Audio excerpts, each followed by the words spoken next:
Okay, target market analysis we have done right now. So next topic is transaction weight. What's about this? The transaction weight is all about signals entry sorting in portfolio trading, because sometimes on some trading days you have more entry signals. It depends to your entry rules, but you have more signals than capital. And because of this, you have to sort your entry signals. That's very useful. That's very helpful when you're doing backtesting, because of the results I show you in a few seconds, what I mean with this, and in practice, in live trading, because you know which signals to choose if you have more than allowed. It's problematic because from a statistical point of view, because when you put in some transaction weight to the system, you only have one equity curve. Of course, you have always one equity curve, but what you see is just one path. The solution for this problem is bootstrapping. In trading, you sometimes call this Monte Carlo simulations. Let's talk about transaction weight and see how this transaction weight works in practice. And again, let's go to Wealth Lab. What we haven't here is a transaction weight. We have just a simple exit and entry rule here. But as you might see here on the left-hand side on the bottom, here is the transaction weight block. We haven't put it in here. But what does it mean if you have a trading system with no transaction weight? Well, keep in mind this figure here, this number, 16.43.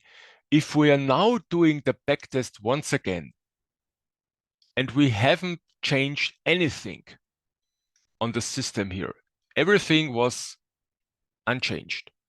If we're doing the backtest now, all the numbers will change. 14%. Let's do it once again, 15%.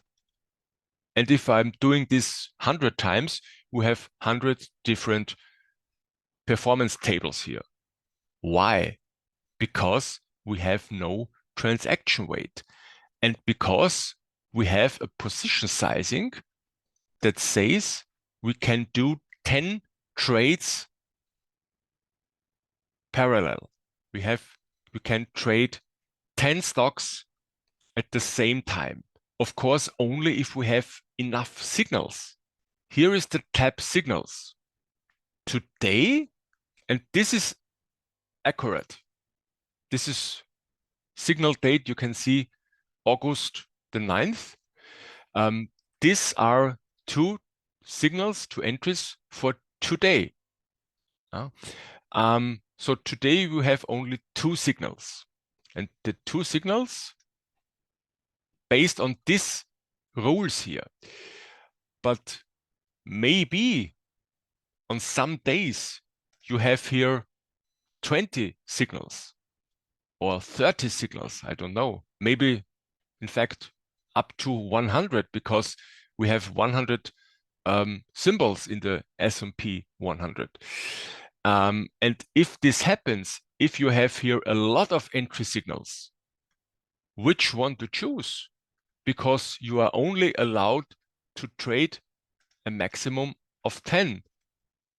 And one thing more, the maximum of 10 at the most of the time, it's only when you start trading a new system.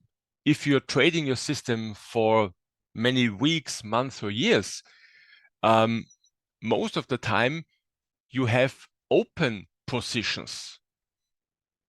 And open positions, we have here a holding period 5 days. So maybe let's look at the trade history and let's sort the open position to top.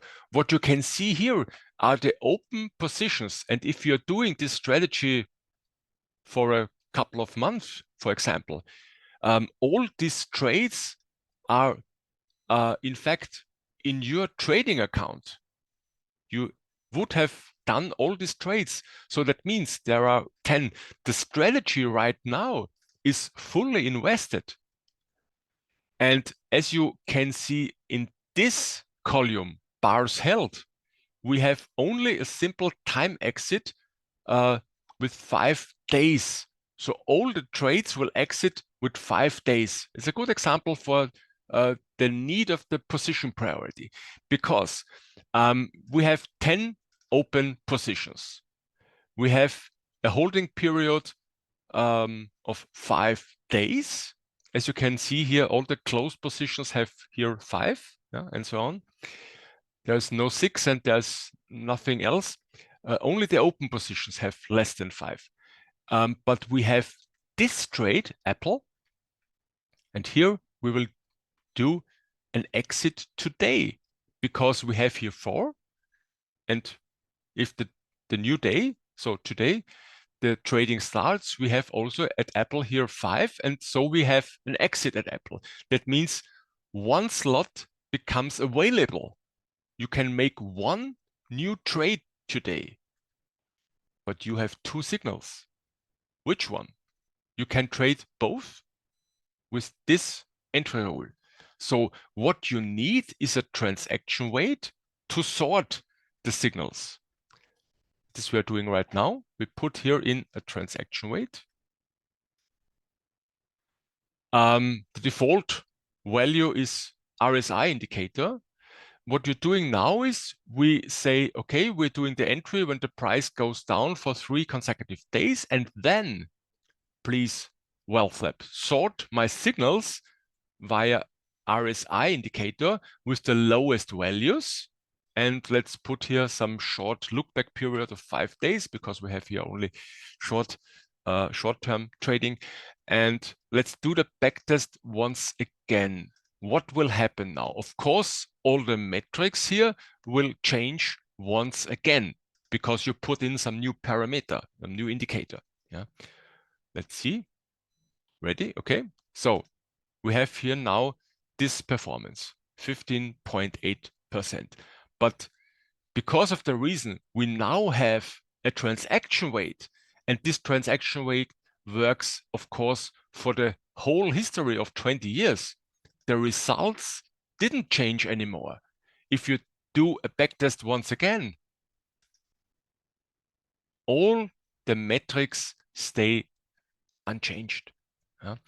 And that's, of course, good if you would like to develop a strategy and you put in some new indicator, and then you compare the old and the new performance with the new indicator, without the new indicator. And so you can say, okay, this indicator works, this indicator didn't work. If you don't have a transaction weight, the results are different with each backtest. And so it's very difficult to determine why are the results different, because of the different because of the missing transaction weight, or because the indicator is good or bad. And that's the use case for the transaction weight. So of course, every portfolio trading system, every market portfolio system, to be precise, has to have a transaction weight. If you're doing limit entries, of course, you don't have a transaction weight. But with market entries, you should have, because then you have here your signals. Of course, the signals now are different from before, because you have a different trade history because of the transaction weight. But now here you can see the weight, and it's sorted in this. So if you can do only one trade today because of your position sizing, you choose 3M, MMM. If you can do 2, Tesla, and you don't trade Target and you don't trade Qualcomm today. And that's how I said before, the use case for position priority.